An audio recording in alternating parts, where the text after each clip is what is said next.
Good afternoon, everyone watching online here in the Philippines and abroad. Welcome to the Development Academy of the Philippines Public Sector Productivity Webinars. My name is Gerard Calambro and I will be your moderator.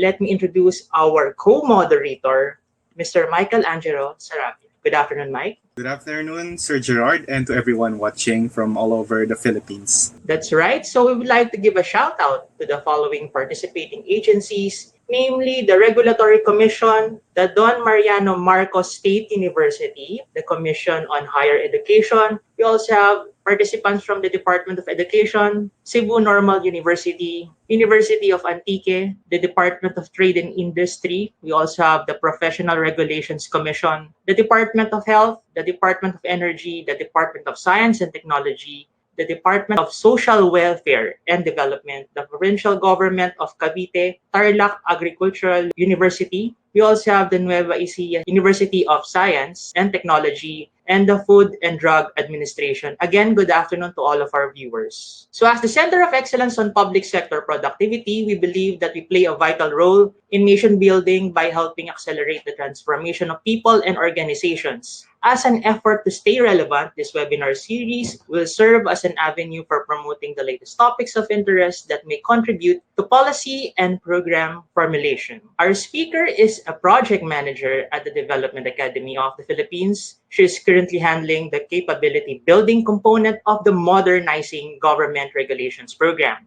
a national regulatory reform program being implemented by the DAP in partnership with the National Economic Development Authority. She has trained officers, directors, division chiefs, and technical staff from various government bodies on good regulatory practices. Her expertise includes regulatory management, impact assessment, post-implementation review, alternatives to regulation, cost-benefit analysis, regulatory compliance, cost assessment, stakeholder engagement, and project management. Let us all welcome Ms. Leia Peralta. Good afternoon, Leia. Yeah, greetings of health and our dear colleagues in the government and friends from the private sector. We hope you, your family, friends, and colleagues are healthy and safe during this uncertain and unprecedented times. We have the coronavirus disease pandemic to deal with. We are sincerely hoping everyone is safe and healthy. This session on regulatory impact assessment will be very timely and significant. At the end of this session, we hope you would be able to be introduced to regulatory impact assessment, or RIA, and will appreciate its significance as a tool for regulatory reform. With that objective, this will be the topics that we are going to cover this afternoon. I will first discuss some introductory notes to prime you up for the topic at hand, and then I'll move ahead to the crux of our session today, RIA, and I'll run you through the steps in its conduct. After that, we'll have a discussion on who are involved in its conduct, including their roles and responsibilities, and we'll have some concluding slides on how RIA is significant during a crisis, especially the current pandemic that we are in. Before we go to the details, let's have this short exercise. Let's look at certain regulations that you and I probably see in our midst. So this photo is that of a project of Manila Water, and they are digging the area, installing sewerage pipes. Do you see any regulations here? Perhaps you can type in the chat box your answer. We'll give you a few seconds, perhaps. What are the regulations that you see here? Compliance or non-compliance? We'll appreciate any response from the participants. Okay, let's give you a few seconds to write your answer in the chat box. You see men wearing hard hat and reflectorized vest.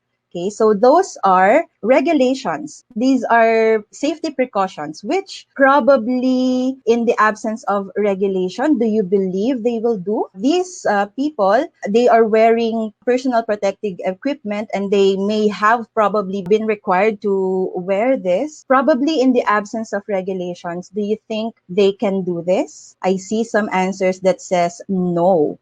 Yes, that's correct. I completely agree with you. Firms do not want to spend for the hard hat or vest of these men. this will be added cost to their operational expenses. How many men do they have to supply with hard hat and reflectorized vests? Probably thousands, right? You could just imagine the costs that will be incurred by the firms. Although some of you have mentioned that compliance with these regulations may entail costs, we see here the purpose of the regulation, which a lot of you have well pointed out. The regulation we see here, the wearing of the hard hat and the vest, aims to ensure safety for these workers and also for the general public.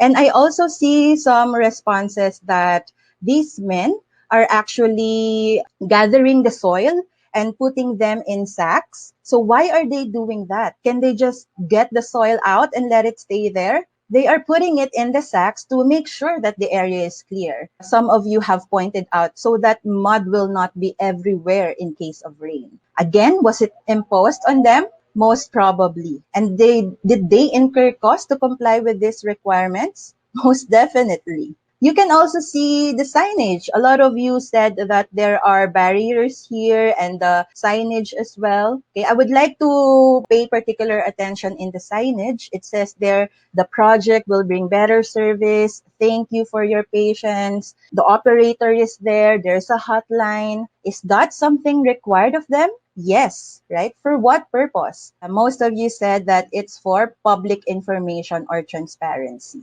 Okay, so at the same time, it's for occupational safety, as most of you have also pointed out. They are using it not only to inform, but to hurdle off that place where they were working so that no one will go there and fall off. All right, so thank you very much for your responses. Okay, so we see here in this slide that compliance to regulations entail costs to the regulated entities. At the same time, we see the need for regulation is substantiated in this case. They are for safety and transparency. Okay. How about this? This photo clearly shows non-compliance, a very stark difference from the first photo. This area is not cleaned, not barricaded, no signage. What are the possible effects of this? This site is an accident waiting to happen. Am I right? This is public hazard. People may fall off, vehicles may also fall off, the area will also be unclean, and we all know what will happen in case there will be a downpour. There will be flooding in this area. So what have we learned in this couple of slides? Regulations intend to achieve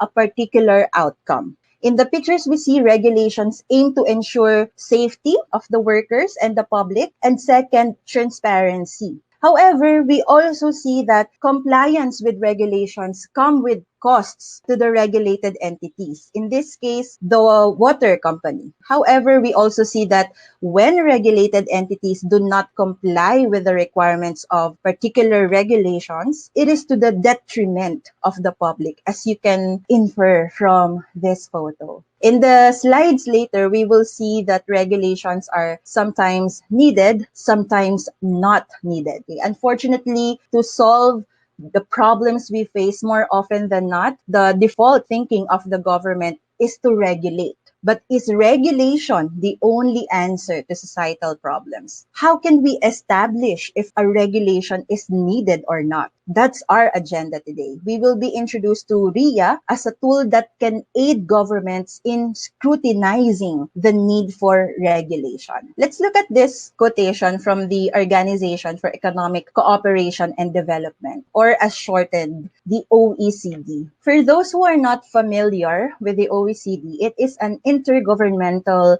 economic organization established in 1961 with 36 member countries of mostly high-income economies. The organization is dedicated to promoting trade and economic progress. Aside from being an economic organization, it's also a think tank. The OECD publishes hundreds of books and researches each year. This quote is from one of their extensive publications on regulation. It reads, Regulations, one of the key levers of state power together with fiscal and monetary policy, is of critical importance in shaping the welfare of economies and society. Regulations are crucial to the proper functioning of societies and economies. They create the rules of the game for citizens, business, and the civil society. Regulations, if designed well and implemented efficiently and effectively, support markets, safeguard the interests of citizens, and facilitate the delivery of goods and services. So to further make sense of regulation,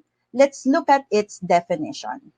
Is there one universally accepted definition of regulation? Actually, there is not. Okay? There's no single generally accepted definition of regulations because it depends on the legal system of the country, of a particular jurisdiction. But in the OECD work, and you would notice that we will be referencing to OECD several times in this session because they are admittedly more mature in terms of regulation and we can learn a lot from their experience. Regulation refers to a diverse set of instruments by which governments set requirements on citizens and businesses that have legal force. Okay, so that will be the definition of regulation that we will subscribe to in this session. So regulation takes the form of laws, formal orders, and subordinate rules that can be issued by different layers of the government. Regulation can be classified into three types: social, economic, and administrative. Social regulations aim to protect public interests such as health, safety, the environment, and social cohesion. For example, left to its own devices, a manufacturing plant may spew harmful chemicals into the air and water, causing harm to its neighbors. Governments can respond to this problem by setting standards for emissions or even requiring firms to make use of specific technology that would control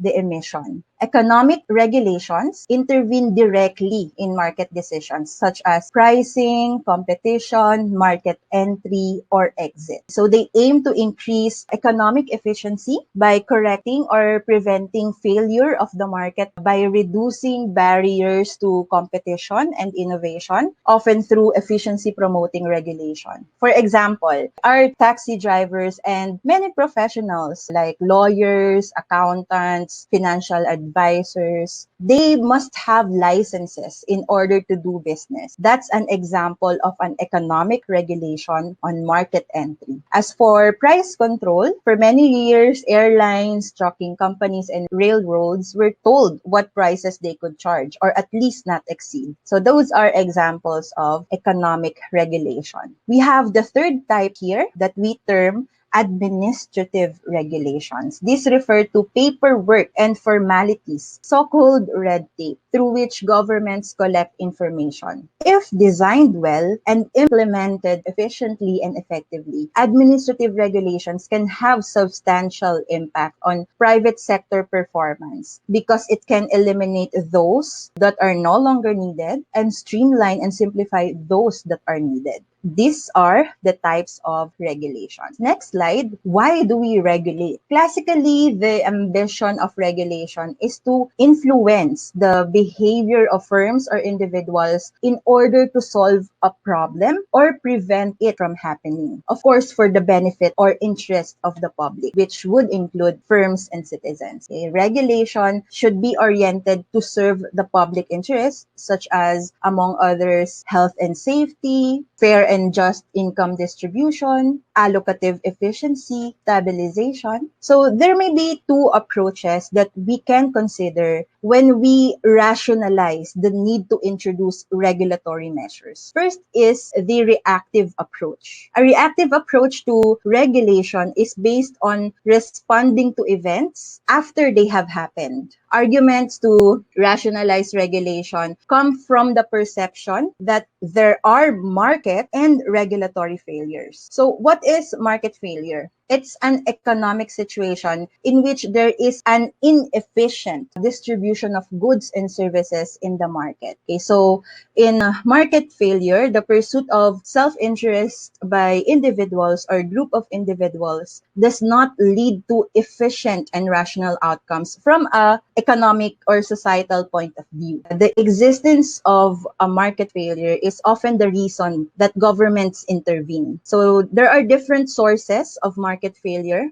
This could include monopoly, externality, public good, and information asymmetry.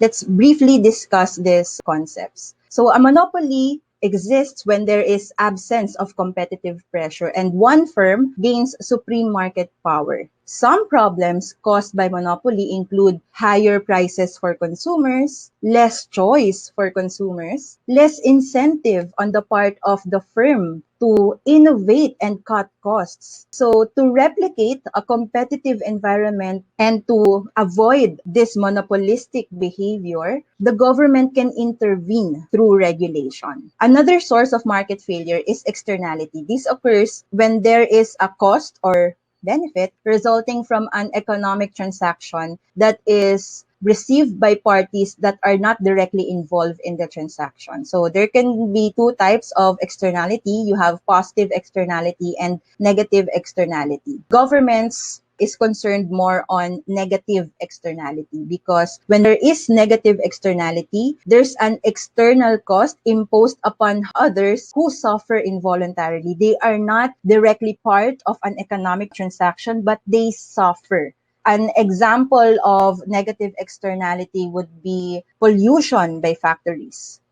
Another example would be smoking. And road congestion is also another example of negative externality. So as I've mentioned, when negative externalities arise, third parties suffer involuntarily. For example, a negative externality like air pollution caused by factories will adversely affect people who deem it as potentially violating their lungs. Air pollution could result in costs such as expenses due to hospitalization. In this particular situation, governments can intervene. They can intervene through emission caps or other measures that would incite behavioral change on the part of the one causing negative externality. You also have public good and information asymmetry. So a public good is a commodity that is non-excludable and non-rivalrous. When you say that a commodity is non-excludable, it means that once it's made available for the individual who has paid for it, others cannot be prevented from using it and they cannot be excluded from its benefits. There's also non-rivalry because the consumption of an individual in no way reduces the availability of the commodity for anyone else. So examples of public goods include street lighting, flood control systems, roads, motorways, lighthouse protection.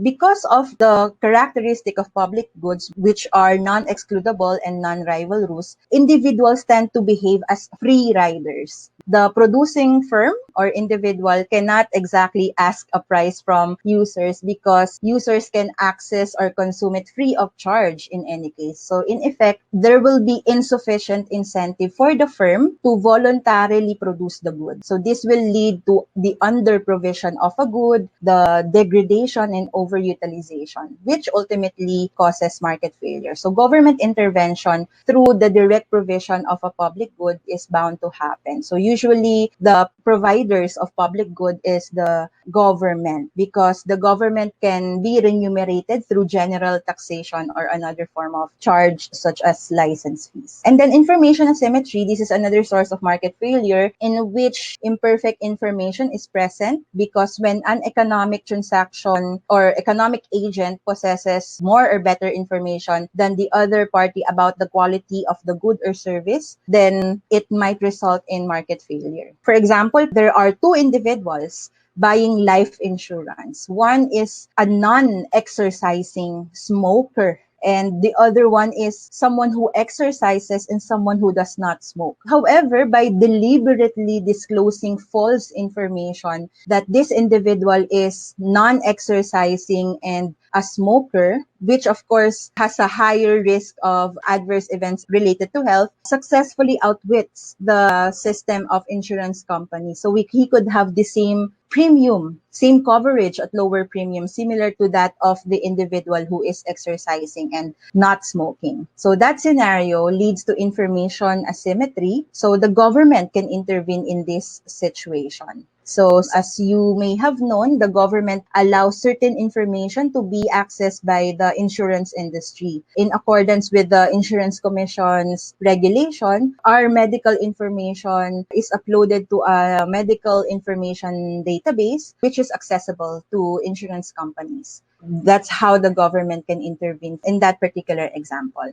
We also have regulatory failures. These are failure on the part of the government because the government causes more economic inefficiencies. So relevant topics here would be regulatory capture, in which the government is captured by special interest firms that dictate the regulatory process. Instead of the government body acting on public interest, they are now acting for the benefit of these special interest firms. So that's what you call regulatory capture. So the government can intervene with that. You also have crowding out, in which the government competes with the private sector in providing a service or good. With that behavior, the government increases its spending. So that may potentially lead to an increase in interest rates. And of course, we all know what happens when the interest rate increases. This will adversely affect private enterprises. You also have ineffective regulation, which usually happens when the regulation is carried out in a ritualistic or perfunctory manner that does not check if the regulation is really achieving the desired outputs and outcomes. We also have inefficient regulation, in which it's more costly for the government to enforce rules because the regulation is inefficient. We cannot realize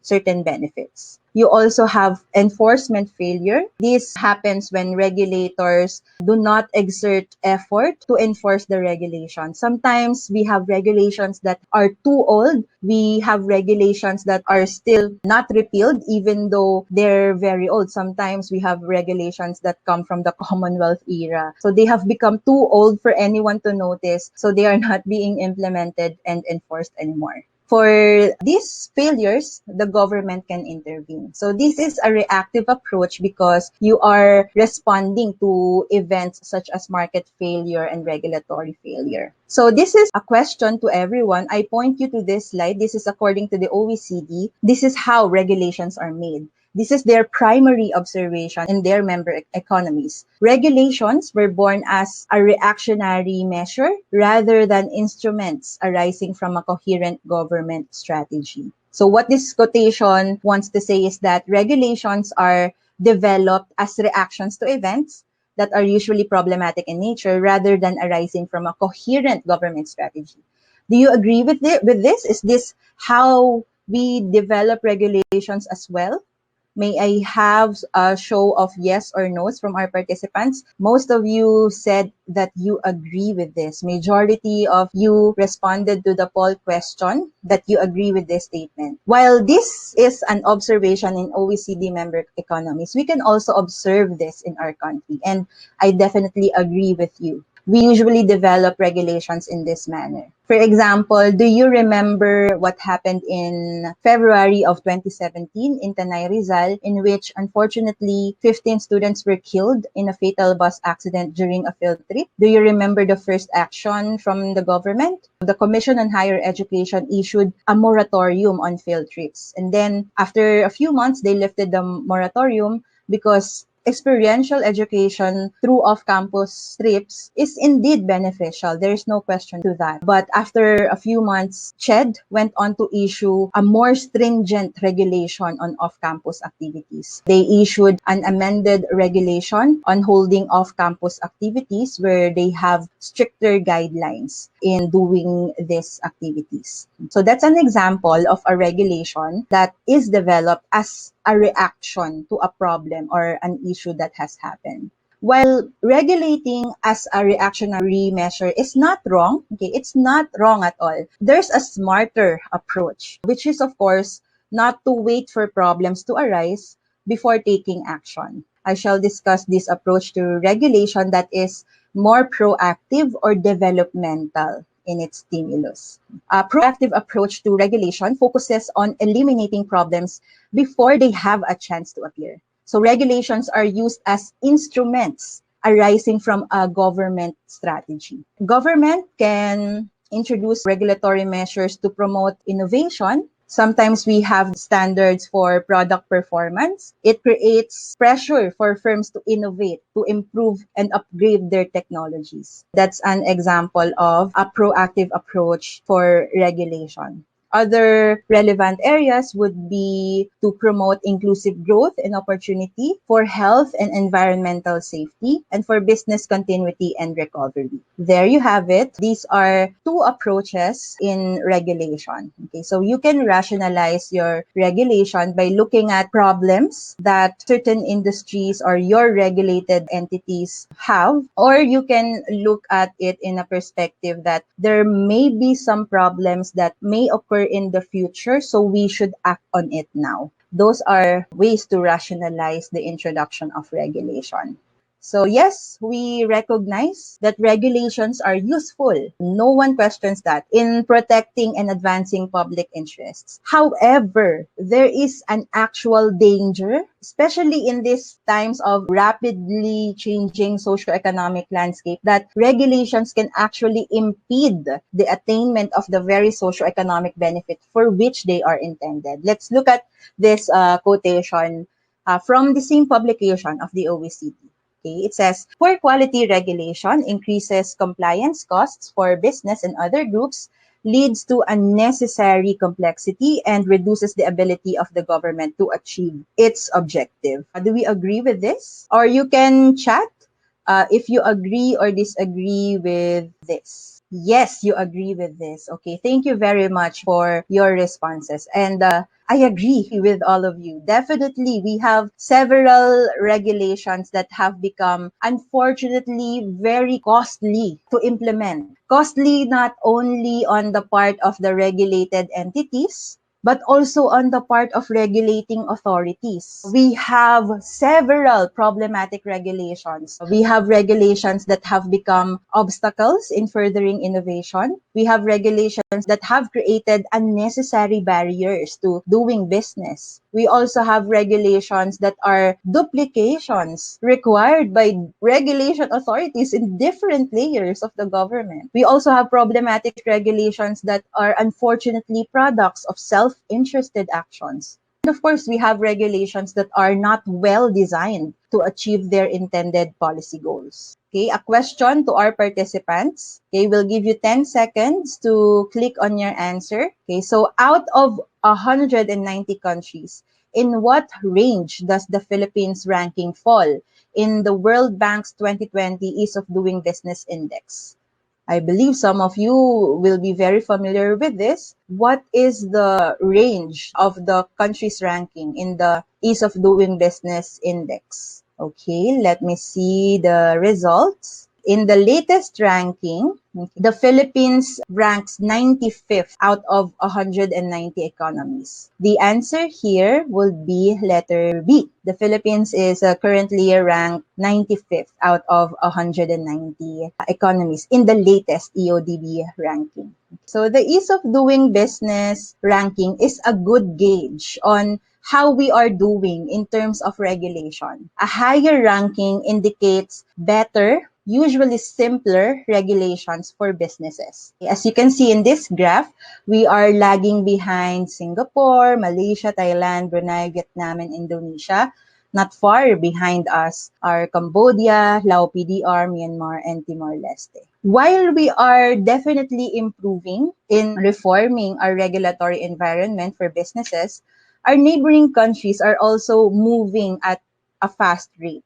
even faster than us in implementing initiatives that will ease the doing of business in their country. More on our problem with regulation, let's look at the weaknesses of our country's regulatory governance. So according to an Asian Development Bank study in 2011, our issues on poor governance can be segregated into three regulatory dimensions: process, structure, and system. For process, we lack systematic reporting and stock taking of new regulations accessible to the public. There's no centralized repository of all regulations that are in effect in our country. So this results in numerous redundant and contradictory regulations implemented by different agencies. Another point, regulation making in the Philippines also seems to be conducted in policy silos, where policies are fragmented and regulations are issued arbitrarily. We do not really practice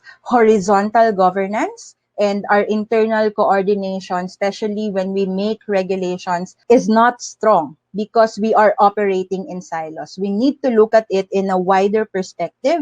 When we make regulations, we should understand that our regulations have effect on the other regulations of other regulatory agencies. So we should operate in a horizontal perspective instead of thinking vertically and, just thinking of the effects of these agencies in the sector that you cover. Also, our regulatory process seems to lack communication among government bodies and also with stakeholders. The consultation that we conduct is very limited. Sometimes we only conduct consultations when the regulation is already on its final stage, so the inputs that we get from our stakeholders will not be integrated in the enacted regulation. Okay, so we need to consult more broadly and much earlier. So we need to consult at the onset. So we start consulting our stakeholders when we identify our problem and set our agenda, not in the final stage in which the regulation is already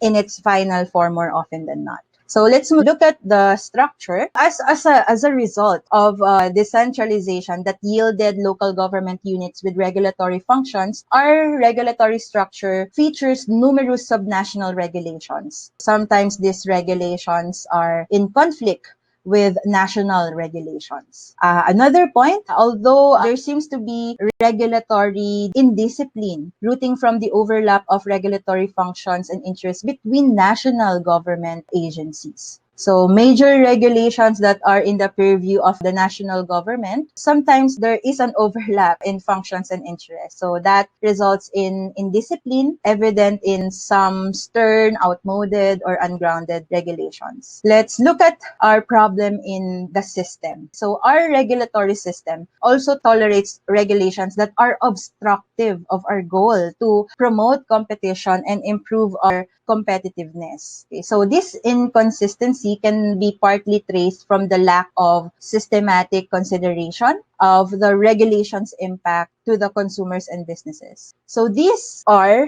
the reasons we must undertake regulatory reform. Okay, so what's regulatory reform? Quickly, let's go over its definition. Regulatory reform pertains to changes that improve regulatory quality, that is, enhancing regulatory performance, enhancing cost effectiveness of regulations, and also increasing legal quality of regulations. Okay, so to address our perennial problems on regulation, we should undertake regulatory reform. How do we go about regulatory reform? There is no strict means in undertaking regulatory reform. There are different approaches across the jurisdictions. In the interest of time, I'll highlight what the Asia-Pacific Economic Cooperation does. This is an economic organization in which we are a member of. They have what they call good regulatory practices. So this is how the APEC advances its regulatory reform agenda. So good regulatory practices pertain to internationally recognized tools, methods, processes, and systems that help deliver efficient, effective, and high-quality regulations that can contribute directly to trade, investment, job creation, and economic growth. We have these elements of good regulatory practice. First is internal coordination of rulemaking activity. So this element refers to the internal coordination among regulatory institutions. That is between institutions at the national level, or between national and subnational levels of government, or between national governments and supranational levels of government in the development of regulation. Okay, so this can be facilitated through horizontal governance and through a whole of government approach in developing regulation. So when we say whole of government approach, there's no silo mentality. Transparency and public participation is another element. This GRP increases the quality of regulatory policies in different ways. So by bringing into this discussion the expertise and perspectives of those directly affected by the regulation, we can have more insights on the impact of our regulation.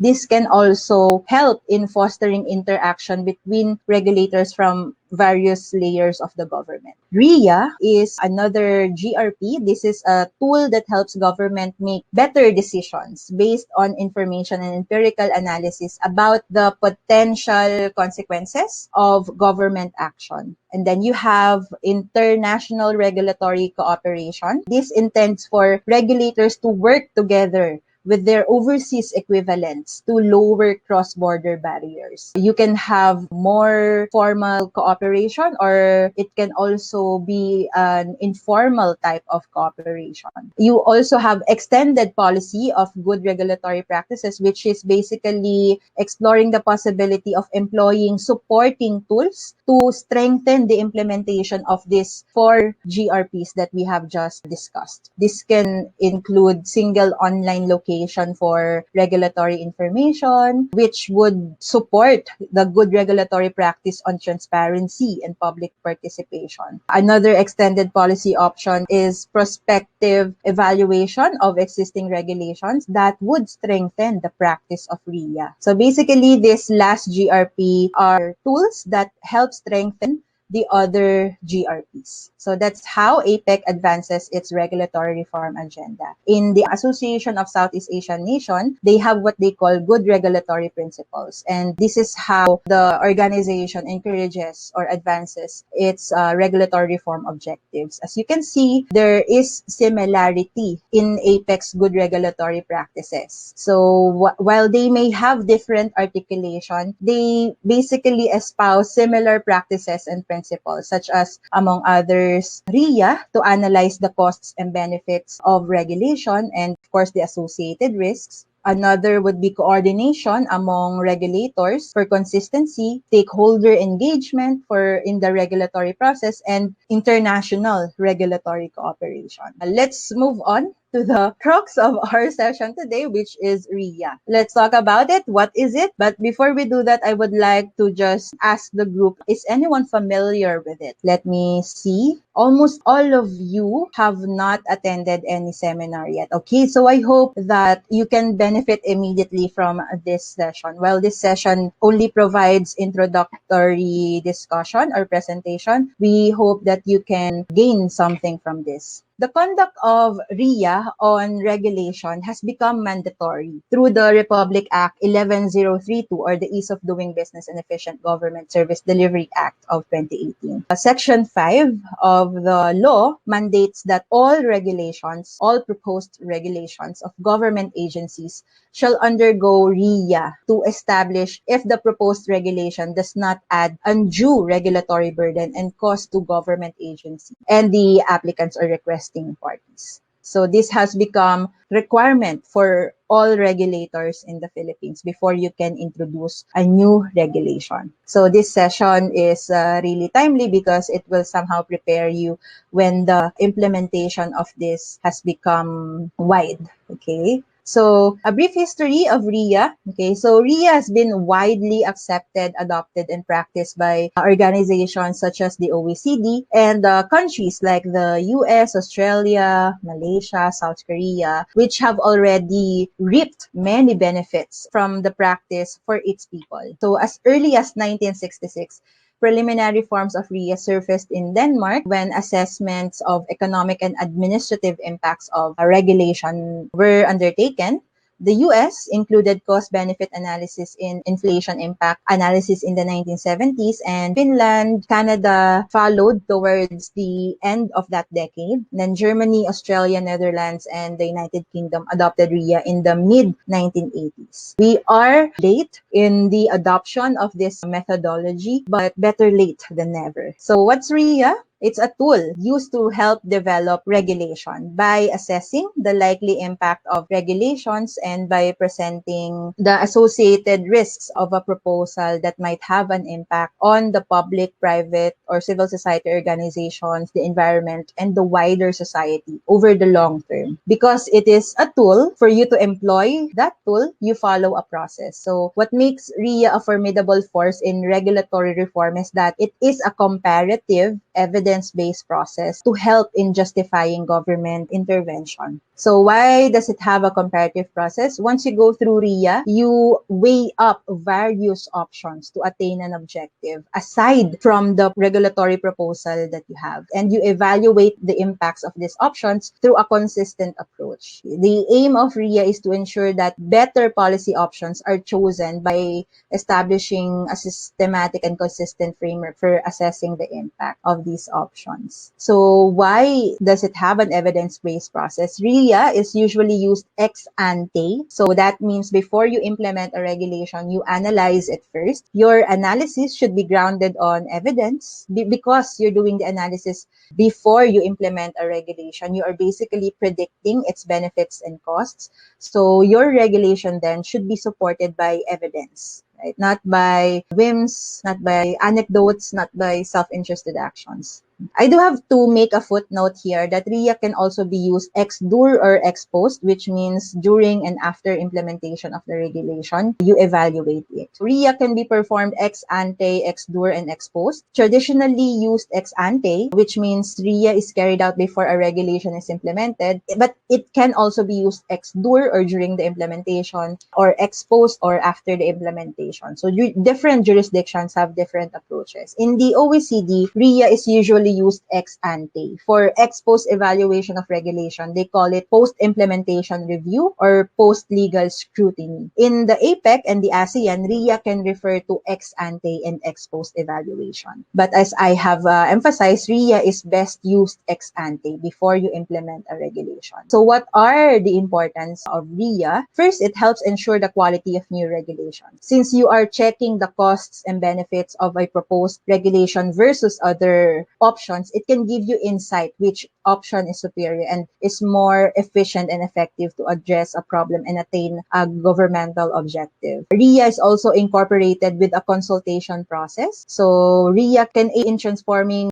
environments to be more transparent in that through consultation, stakeholders can present their views and share them. So these stakeholders are usually those directly affected by the regulations, which could include businesses, members of the society, and even the government. So because you are given information from different stakeholders, you gain a lot of insights to better design your regulation to ensure that it achieves the very objective it intends to achieve. So in turn, you can ensure that the regulation you will implement is of high quality, cost-effective, and legally sound. As I have emphasized in the previous slide, RIA also improves the use of evidence in policymaking and reduces the incidence of regulatory failure. More information on RIA to further make sense of this methodology, it's good to know what is it not and what it is. So RIA is not just a document attached to the draft legislation. Now that it has become a requirement amongst all regulators, this is an actual fear, but that's not what RIA is. It's a process in which different methods of analysis are used to guide our policymakers. RIA is not an analysis solely from the perspective of the regulating authority. It should be from the perspective of the society as a whole. All stakeholders' interests will have to be considered. RIA is also not a way to justify intervention ex post. So let's say you have an intervention. To justify it, you come up with RIA. That should not be like that. It's a way to analyze costs and benefits of regulatory changes ex ante. So before you come up with a regulatory change, you analyze it first rather than you introduce a regulation and after that, as an afterthought, you have to justify what you have done and come up with RIA. RIA is also not a replacement for political decisions. It will not be an excuse. That's what RIA said, that's what we follow. No, ultimately, the one deciding is a person, not the document. So you have to own up to the decisions that you will make. But you should be guided by RIA. But of course, it's not a substitute for decision-making process. Some key success factors in the implementation of RIA. RIA should have strong high-level political support. It requires the support from the highest political leadership to be applicable to all layers of the government. And it's good that we already have the law mandating it because that signifies that the current administration puts high importance on regulatory reform. For RIA to be successful, it should be incorporated in a regulatory policy and it should have a whole of government approach. It would also help if there's a central oversight body with responsibility for promoting the use of RIA. The law highlights that it will be the anti-red tape authority. I'm pretty sure in the very near future, the ARTA will ask for the RIAs for the new regulations that you came up with. Of course, they will also help in the practice of RIA in agencies. How do we go about the process? Is there a single answer to do it? No. There are different ways of doing it, as you see here. Different documents will tell you different steps in doing it. Do we follow one? We will recommend one. I shall show you our model after this slide. Just to give you context, these are different ways of presenting the same thing. So for APEC, it's a 4-stage process. So before you come up with regulation, you plan, you consult, you implement, and review. But if you look at the document, planning in APEC includes what is defining, identifying, and assessing in the OECD model. If you look at the plan, what is shown there is you define the policy objectives and context, you identify regulatory options, and assess costs and benefits and other impact. And then you see here that both models include consultation, and they also have a step for designing the implementation and review. As you see in these models, they have different articulation of the process in conducting RIA. However, in its practical application, RIA generally starts with the articulation and analysis of the problem to contextualize the need for regulation and proceeds through an evaluation of possible alternatives and then assessment of the likely costs and benefits and the processes for the enforcement and compliance and review. So this is the model that the DAP puts forth. This is a 4-step process. This is a product of years of learning from international counterparts and from conducting trainings for our regulating authorities. So this model has gone through a lot. We started with 8 steps, but we are able to revise it to 4 steps. Okay, so we will go over this in the next slides. So the first step is analyzing the problem. Here you also set the objectives. So some points regarding the identification of problems, it's important for us to establish at the earliest stage the need for government intervention. So what in general terms is the problem to be addressed? So when we assess the problem, we need to identify if there's a need for government intervention, always noting that if we intervene, there are costs to it. Cost in terms of what? In terms of the government, in terms of the regulated entity. For instance, in the Philippine Competition Commission, for them to regulate, they would need economists, lawyers with very particular set of skills and knowledge, particularly on antitrust and competition, in order to scrutinize monopolistic activities in markets, price fixings, or collusions. And it's not a cheap plantilla to maintain. So for the Philippine Competition Commission to regulate, they would need to have budget to exhaust their regulatory function. And they would need to maintain a particular set of plantilla to help in their mandate. Another instance, there's a group in the Maritime Industry Authority that regulates the business for shipbuilding and ship repair. So to regulate the industry, Marina has to maintain the entire plantilla within the group, and it's not, again, a cheap plantilla because these are technical experts which include lawyers, engineers, naval architects. Okay, so actually for any regulatory office, any law that will be passed regulating something, there will be an office to be created. So that office will need a plantilla. That office will have to have a budget. It will therefore have a cost to the government. Okay. At the same time, regulation will have a cost on the regulated entities. If the regulated entities will be compelled to do something because of our regulation, then it's an added cost to everyone.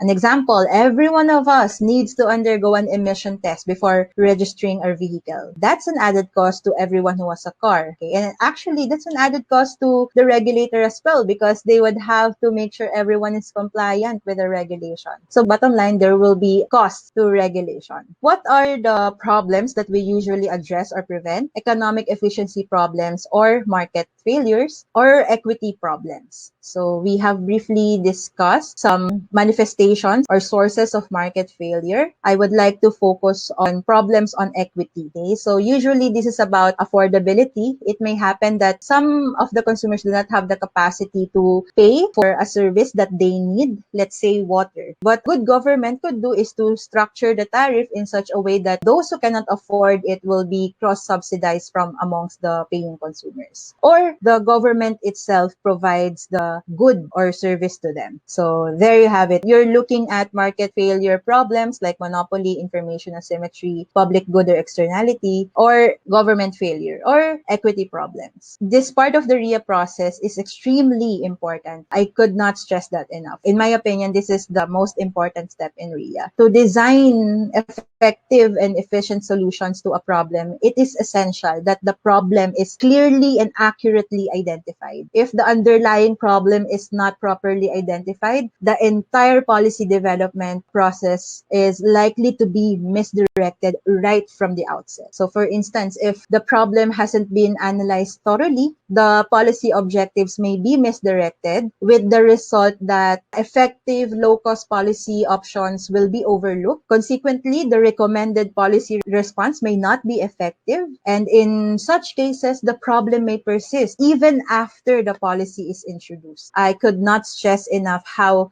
this step in the Riya process is very important. If you look at the right part of your screen, you can see illustrations. These illustrations help you understand the need for a government intervention, let's say a regulation to address a problem. So first scenario is the diagram at the top. So let's say this is the issue at hand, the red line, that's the problem, and you have an intervention at some point in this time. Unfettered by any intervention, let's say unfettered by regulation, the problem, the red line, will go up. It will continue to persist. It will go from bad to worse. So we have to make sense of our rationale in that when we introduce an intervention, this red line or this issue will diminish, as you can see here. Another scenario, the one at the bottom. We have an intervention at some point in time. Of course, there's still a problem that we need to address. It doesn't mean that the intervention, let's say a regulation, will completely diminish or arrest the issue. It's just more of minimizing the rise, containing the rise of the problem. So that can also be how you make sense of your intervention. So which one is appropriate? It depends on which one can be attained. So what is it that you want to attain moving forward into the future? Is it to completely arrest the problem such that it will go down? Or is it simply to minimize the rise of the problem? That brings us to the next topic, which is setting of objectives. How do you know which one is appropriate? You reflect it in your objective. After your problem analysis or identification, you move ahead with setting the objective to address the problem. The objectives need to be stated clearly. You can use the SMART approach for that. The SMART approach stands for specific, measurable, achievable, relevant, and time-bound. So you test your objective statement against this SMART criteria and see if they satisfy the criteria.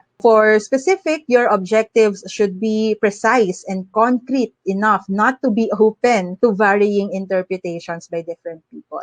It should be measurable. Your objective should define a desired future state in measurable terms to allow verification of their achievement in the future. Another criteria is that your objective should be attainable or achievable. So your objective should be set at a level which is ambitious but at the same time realistically achievable. Your objective objective should be relevant. So it should be directly linked to a goal. Do you follow a particular framework in your industry? Do you follow a particular international framework for it? Or, do you follow the sustainable development goals? So you make sure that your objective is relevant to be directly related or linked to a goal. Your objective should be time-based or time-bound. So it should be related to a fixed date or precise time period to allow an evaluation of their achievement. Do you think this objective is smart to improve the use of public transport by newly arrived refugees within 12 months from their arrival? What do you think? Is this something that satisfies our SMART criteria? Yes. Okay, good. One can argue that all of these are yes. For measurable, probably, of course, you can measure any improvement provided you have a baseline. So assuming there's a baseline, any improvement can be measured. The statement would also benefit from specifying particularly what's the improvement that is being sought. But generally, this objective is written well, satisfies our SMART criteria. So we move on to the next step, which is identification of options. For this, is regulation the only answer to the problems of the government?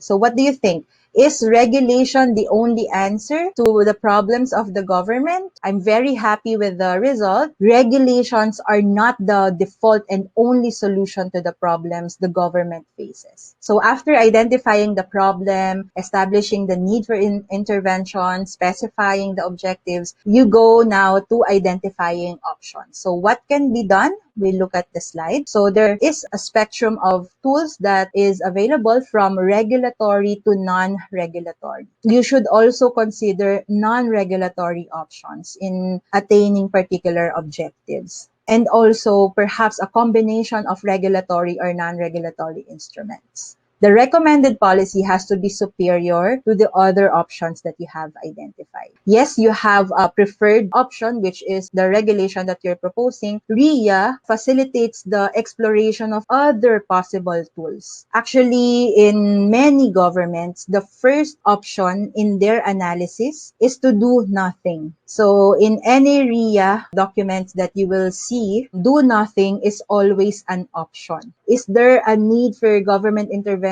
for the different problems that we face? Probably not. Probably the market can correct itself. If the market can correct itself, there's no need for the government to intervene. It would also be very important to look at non-regulatory options. So what do we mean by non-regulatory options? These are market-oriented approaches that are designed to achieve the same objective through the forces of the market. You could have these interventions, let's say provision of information for problems related to information asymmetry. You could introduce an incentive scheme. Okay, this is another non-regulatory approach. This is a way to incite some behavioral changes. Let's say if a firm or an individual achieves some level of competence, then they will get an incentive, perhaps subsidy or tax incentives, tax credit. So does the government need regulation for that? No need. They will change their behavior and react accordingly. Another option will be self-regulation. So you allow the industry to have some rules for themselves. So an example of this would be this huge media organization, Kapisanan ng Broadcaster ng Pilipinas. Practically, all media practitioners are members of this organization, and they have code of conduct for the members that serves as their regulation for its member. That's a form of self-regulation.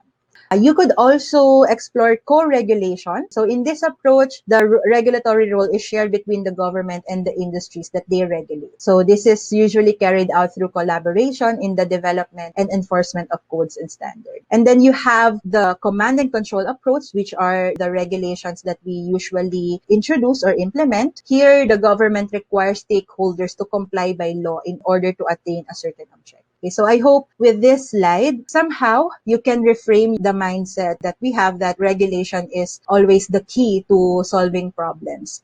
Actually, a lot of literature, and this is also what we have been promoting for the longest time, regulation should be the last resort. As you see in this figure, it's the last option. We always say that in a lot of our presentations because regulation is often the most expensive option to implement. It's expensive for the government. It's expensive for our regulated entities. Also, once a regulation is put in place, it's very difficult to repeal it or amend it. So try to explore other options first before you push for the regulation that you want to implement. Now to the third step. So this is evaluation of options. So after you have identified the problem, set your objectives, identify possible options to attain the objective that you have set, you will now evaluate all the options that you have identified. So here, in this step, you have three components. You will do cost analysis, you will do benefit analysis, and you will compare the costs and benefits. Let's look at the cost analysis first. So what are we concerned about when we talk about costs of regulation? These are the costs that we are looking at. We are concerned with compliance cost, with financial cost, indirect cost, opportunity cost, and macroeconomic costs.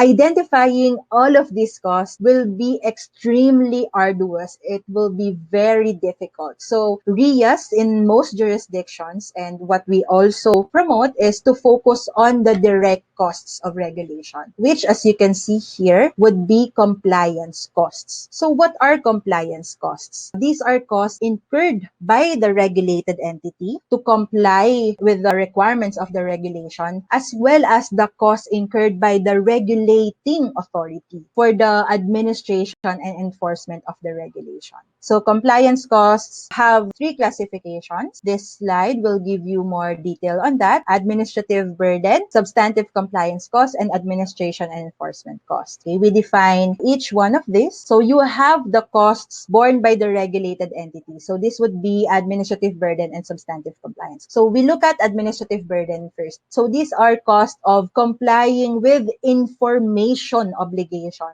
stemming from government regulation. So what is information obligation? These are regulatory obligations to provide information and data to the government. So let's say you are requiring your regulated entities to pass their audited financial statement, to pass their tax clearance, to pass their business registration. Those preparing those information for you will have corresponding costs. So that will be what administrative burden is about. For example, in the case of the Metropolitan Water Works sewerage system, they compel concessionaire to gather information which are submitted or not submitted to the regulatory office. So what are these information? So they prepare key performance indicators. They also prepare business efficiency measures. Every month, the concessionaires will submit this information to the regulatory office. So those are what you call administrative burden. Next would be substantive compliance costs. So these are incremental costs to the target group of complying with the regulation other than administrative burden. So if there are costs that are not related to information obligation, most probably that will be substantive compliance costs. So here you're looking at implementation cost, which is the cost for familiarizing their organizations to new requirements or guidelines. You have direct labor costs, which are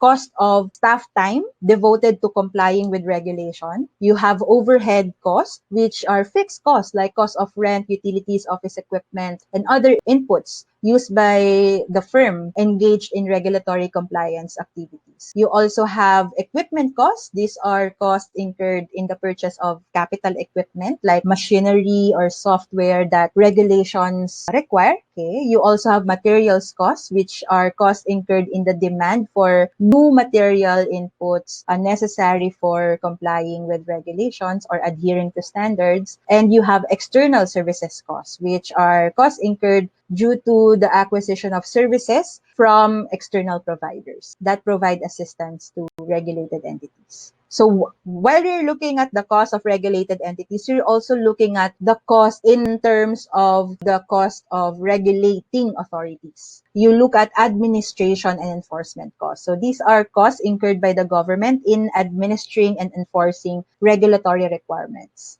So what would be example of that? For example, you will develop and implement staff training so they could know the requirements of the regulation, or they would process applications. You will procure goods or services that would aid in the implementation of the regulation. Another cost would be transmitting and publishing data on the new regulation. Another would be record keeping. So those are costs of the government in administering and enforcing regulations. So after you have identified the costs and monetize it as much as possible, you monetize your costs, you move on to benefits. You now will do an analysis of the benefits. Here, you're looking at direct and indirect benefits.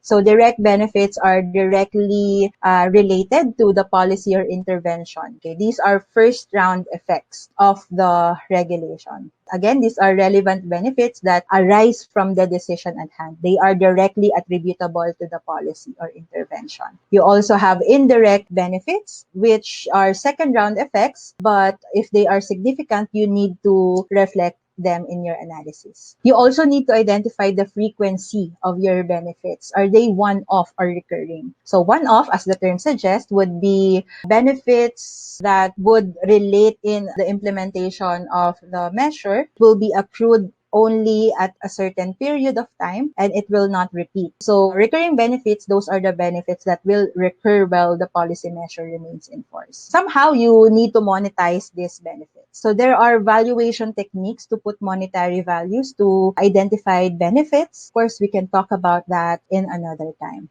So after you have identified the costs and then the benefits, you will now compare them and see which is the superior option. The next component is the comparison of costs and benefits. The preferred approach here in countries that practice Riya widely is performing cost-benefit analysis. It's not as simple as adding the cost and benefits that will be incurred over the years and then subtracting the total costs from the benefits and then choosing the option that has the highest net benefit. It's not as simple as that. First, we should acknowledge that costs and benefits will usually not occur in the same year, but are spread over several years. Usual practice in Riya is to analyze the impact of regulations and alternatives in a 10-year period. So for example, you incur the costs now, but the benefits will come many years after. So let's say you improve water quality through regulation now, so you will incur costs now, but the benefits will come many years after. The government will probably incur the cost now, but the benefits will not be realized immediately. It will take years before you can improve water quality. So how do you reckon the differences in the timing of costs and benefits?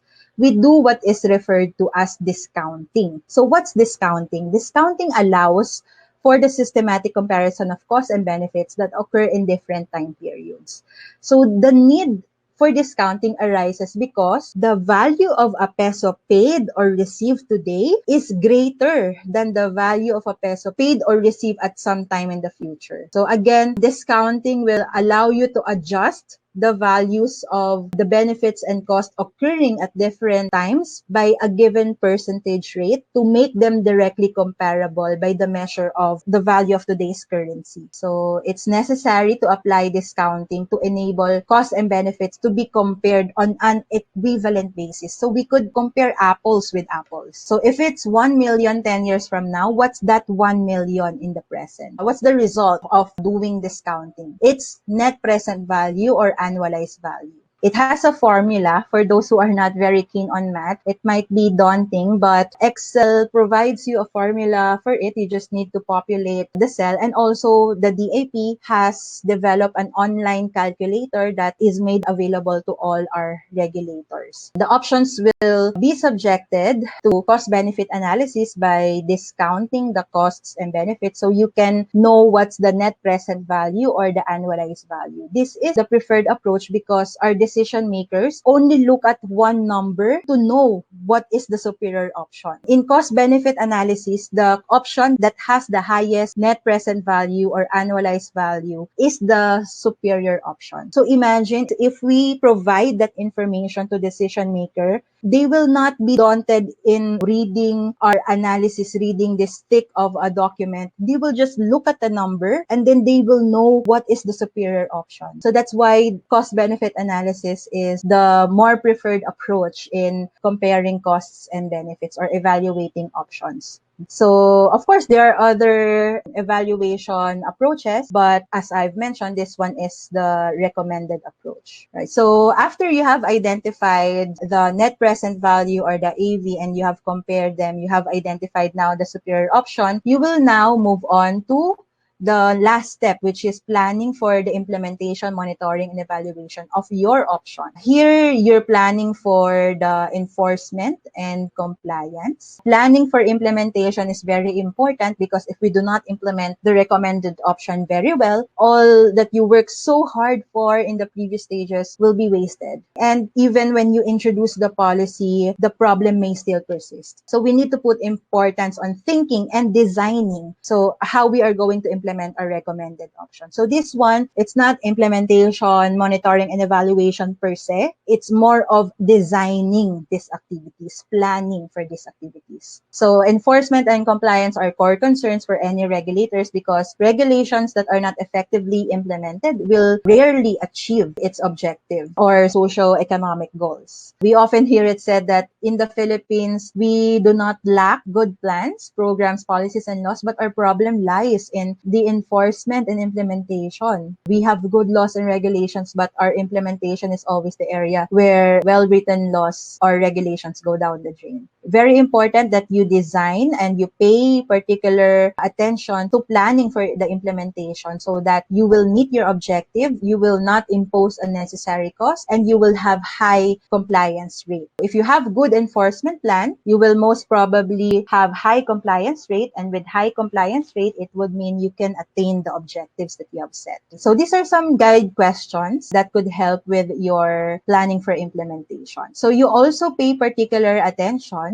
in monitoring and evaluation. This is a critical component in the Riya process. Its design and timing should be recorded in your analysis. So very important that we plan for these activities for the option that you will implement. This will allow you to determine whether your intervention is going to serve its original purpose in the most cost-effective and efficient manner. This one is often overlooked. So in Riya, it is paid with particular or sufficient attention.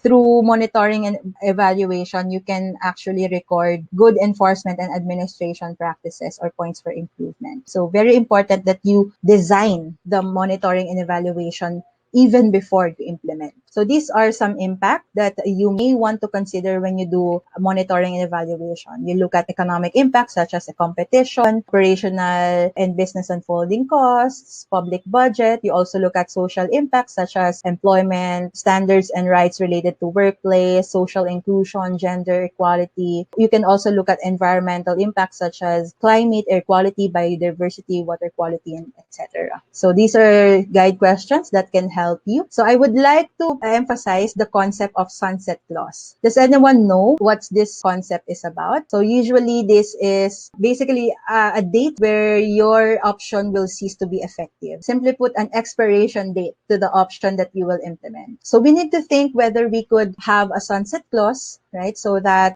in the future, we are not faced with problems that this regulation has become outmoded and cannot actually help in attaining particular socioeconomic goals. You could look at the possibility of including sunset clauses in your regulation. Or if not, if the regulation will be in perpetua, then you could indicate the review clause. So indicate the period where you will review the regulation so that the amendment, if there's a need, will be facilitated. So we're now in proportionality analysis. As you can see here, this one is integrated in all the steps in Riya. It's embedded in the entire Riya process. The general principle of proportionality analysis is is the extent of your analysis should be commensurate or proportionate to the likely impact of the regulatory proposal. So that means that the more major the impact of your regulation, the greater effort you will exert in your analysis. It doesn't make sense that you have a major regulation and you only have a very preliminary analysis of it. So the more major the impact of your regulation, the greater effort you will exert in your analysis, the more detailed your analysis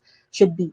Conversely, if the regulation has perceived minor impact, then there might be no need for a very detailed analysis. If it's, again, major impact, you devote appropriate resources. Otherwise, don't waste your resources to something that's quite minor in impact. These are some factors that can affect the extent of analysis that you will do, whether you are going to have full-blown or detailed analysis or partial or a more preliminary kind of analysis. So you're looking at the urgency of the problem, the stage of policy development, the level of uncertainty, data availability, and time availability.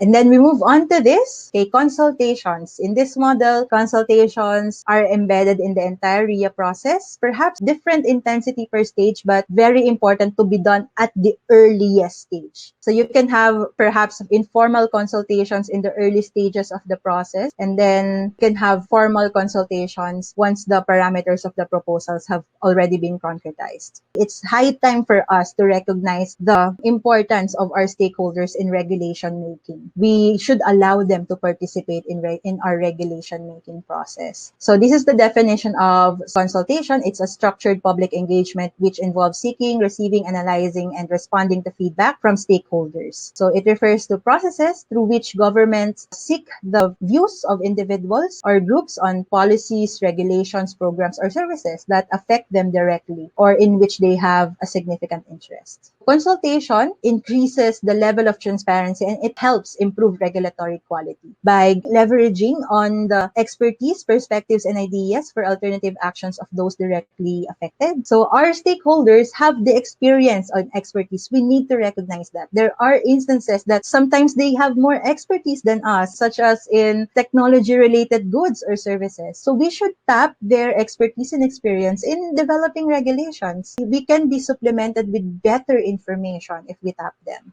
Another importance of consultation is that it helps you identify unintended and potential problems. So this one you can identify when you talk to them. We have to admit we are not always aware of what's happening in industries. So we need to talk to our regulated entities. So we would know what would be the effects. Sometimes they can identify what are the unintended effects. Consultation can also help you with quality check in terms of the assessment that you have done in your analysis. For example, for the costs and benefits, because you are basically predicting what are the costs and benefits of options for your regulated entities, we could confirm if our assumptions are correct by talking or consulting them. Consultations can also help in identifying interactions between regulations from various parts of the government. We need to consult and talk to other government agencies. Impossible that we know all the things happening in our government. So there should be no new regulation created when an existing one can do the work. Okay? So ultimately, consultation increases the sense of legitimacy and shared ownership of the regulation, which results in increased motivation of the affected parties to comply. To identify how you will engage your stakeholders, you should do stakeholder analysis. The most commonly used tool here is stakeholder mapping. So here you are analyzing the level of interest and level of influence of your stakeholders so that you will know what will be your appropriate consultation strategy. It may happen that you have stakeholders that are promoters, which are stakeholders that have high influence and high interest. For those stakeholders, your strategy generally should be to manage them closely. For your latent or stakeholders that have high influence and low interest,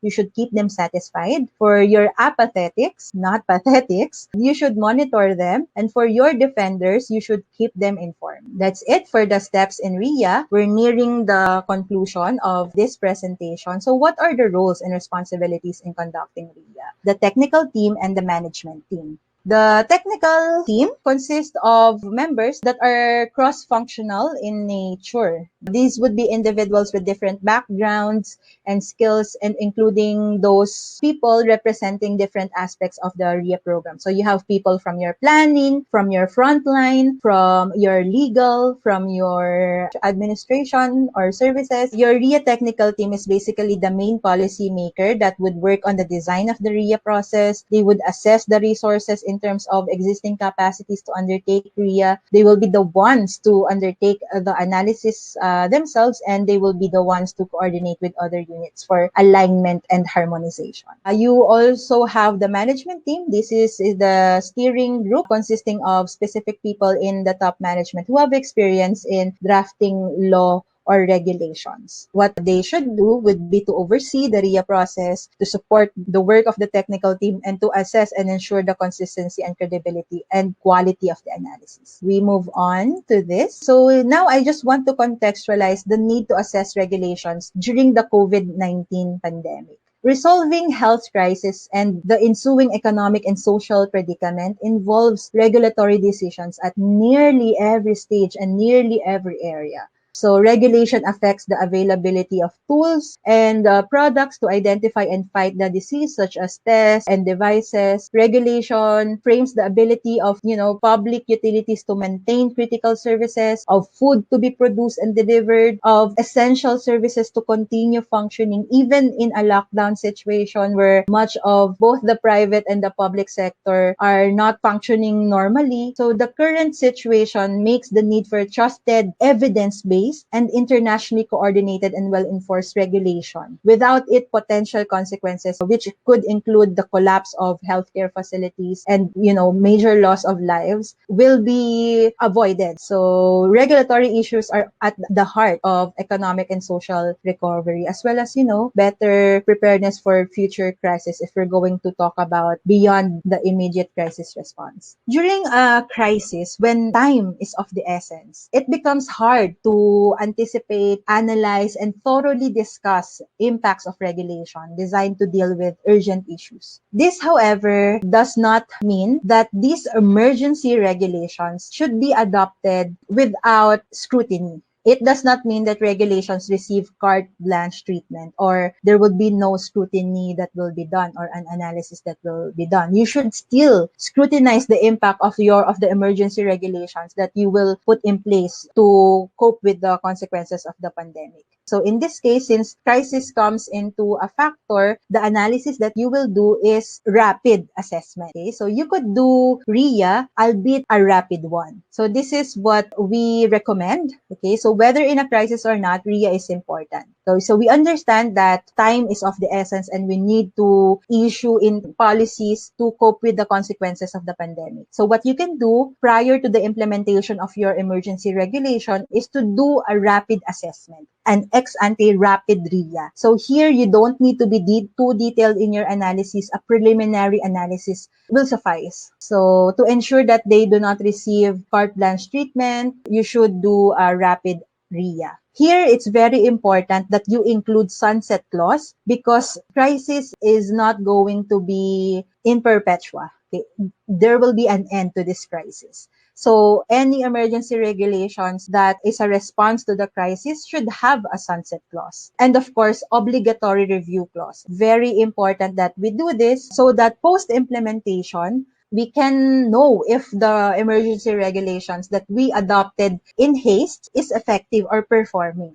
Okay, so once the crisis is over or its impacts dip below a critical threshold, regulations adopted through a fast-track procedure should be subject to careful post-implementation review or ex-post RIA, wherein the objectives and impact of the regulation will be evaluated. That's how RIA should be done in crisis. So what are the considerations when you conduct ex-ante rapid RIA? You look at certain criteria. For example, if the impact of the problem is significant, if affected sectors are multiple, if the need for intervention is urgent, if perceived magnitude impact of the proposed regulation is major, if the level of certainty around the likely impact of the proposed regulation is moderately certain, and time available is very limited. So So if you satisfy this criteria, then you can conduct an ex ante rapid RIA.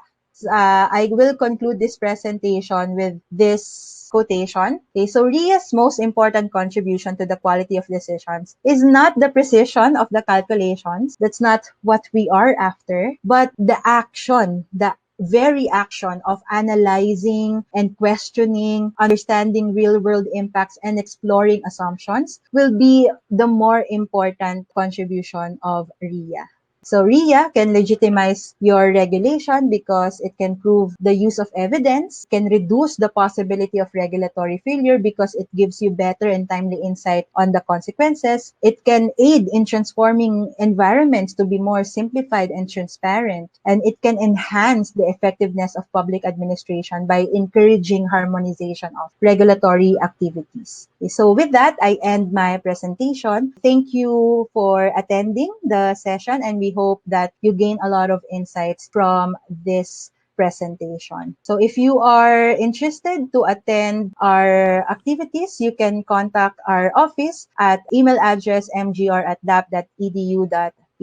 All right, thank you, Miss Leia. And we're back. Is it okay if we can answer a few of the questions already from our chat box, Miss Leia? Yes. All right, so we'll start with Jonathan Ocampo.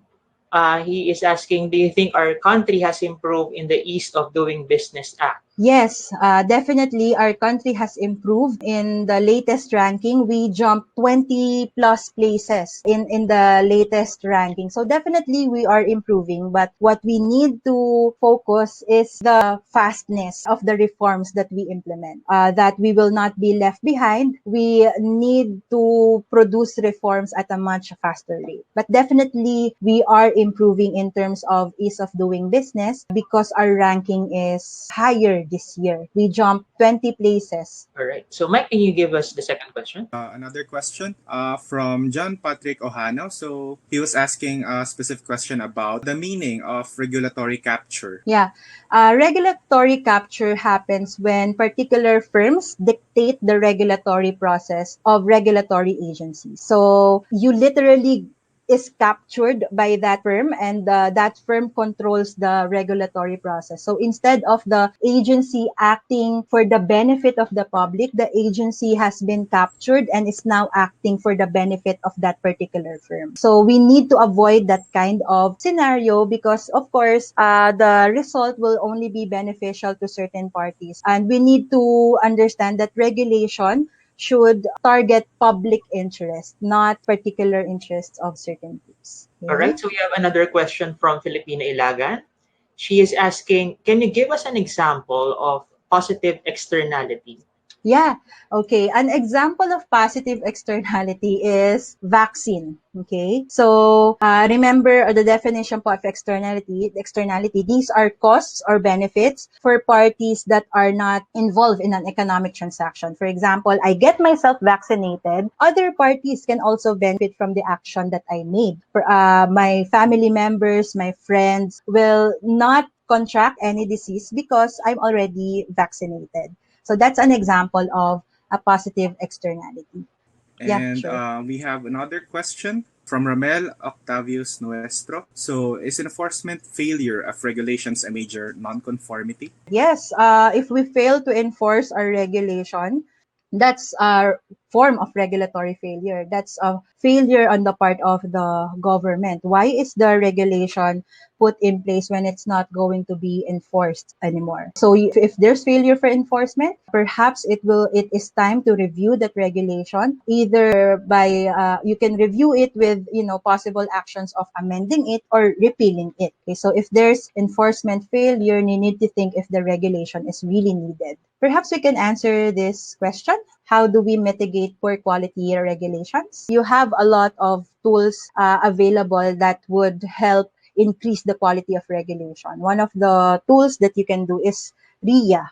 Okay. Other tools that you can do is consultations. Okay. Another tool that you can use to increase the quality of regulation is prospective planning of regulations. If you adopt a more proactive approach or developmental approach in regulation, then perhaps you can increase the quality of regulation. All right. This particular question, I believe, is also very important to answer. Among government agencies, who should look at the comprehensiveness of our regulatory governance? So with the enactment of the Republic Act 11032, it would be the Anti-Red Tape Authority that has become the oversight body for regulatory quality. In the law, it's highlighted there that the Riya will be reviewed by the oversight body. Okay, so I hope that answers the question. Okay, so another question here is RIA similar to policy analysis in public administration? Yes, you might have noticed that the steps in RIA is very similar to public policy analysis. Just in this case, it's contextualized to regulation. Okay. So, but definitely it's similar to public policy analysis. It's also similar to any project analysis, right? You look at the problem, you identify options, you compare the options, and you plan for the option that you will implement. So it's actually, a general model that you can follow in project analysis, feasibility studies, public policy analysis. But in RIA, it's contextualized in regulation. So the details are quite different, but the process is basically it's common. So this is a very good question. How would you synchronize national government regulations with those of the local government units? Okay. So while the local government units are empowered by the local government code to implement their own regulations, they should make sure that the regulations that they put in place are not in conflict with national regulations. The local government code says that the regulations that you will implement should be aligned with national regulations. It should not be in conflict. Okay, so we need to make sure that our local government units have that kind of perspective, but also on the part of the national government, there should be a repository of all regulatory information so that our regulators from the local government and from other government parties can be guided what are the existing regulations so that they make sure that whatever policies they will implement will not be misaligned with other regulations implemented by the government. Okay, this question, why is that regulations are the most expensive approach to solving problems? Okay, don't you think that project approach is less expensive? Of course, it's not all the time that regulations will be the most expensive option, but more often than not, because these regulations are in perpetua, that means the costs are also in perpetua. So that's why it's usually the most expensive approach. Unlike some projects that will be done by the government or programs, usually the costs are one-off. They are not in perpetua. Okay, so there will be an end to costs of projects or programs. But in regulations, which are often implemented in perpetua, the costs are also in perpetua. So that's why it's the most expensive approach. All right, so we can take our last question, Ms. Leia. This one, it's a good question. Can we sue the government or any company if a person gets injured due to non-compliance with this safety regulations? Definitely. Okay, so the government is, mandated to protect the public. So if there's some overlooking that was done by the government, you could approach the competent authority that can help you with the adverse event that was brought about by the non-compliance. Okay, but ultimately, if the regulation is in place and the problem is with the regulated entity because of non-compliance, then the responsibility will be on the regulated entity. They are legally required to comply with this requirement. So if they are not compliant and it results to an adverse event, then they should be responsible with that. The government can also act on it. All right, so I think that was a very fruitful discussion this afternoon. We would like to thank everyone for participating in the chat box. I hope that everyone had learned something new and really would apply all of these knowledges that they have learned from Ms. Leia, and hopefully to advance the public sector productivity in the different public sector organizations that our audiences belong to. On behalf of the Academy, I would like to thank everyone for watching, and we hope that you have learned a lot from this afternoon session. Again, my name is Gerard Paul Calambro. My name is Michael Sarabia. I am Leia. Thank you very much for your attendance and attentiveness in the presentation. We hope you can benefit immediately from this activity. Thank you very much for your attendance. Thank you again and see you again only here on the PSP webinars. Thank you so much and have a good day ahead.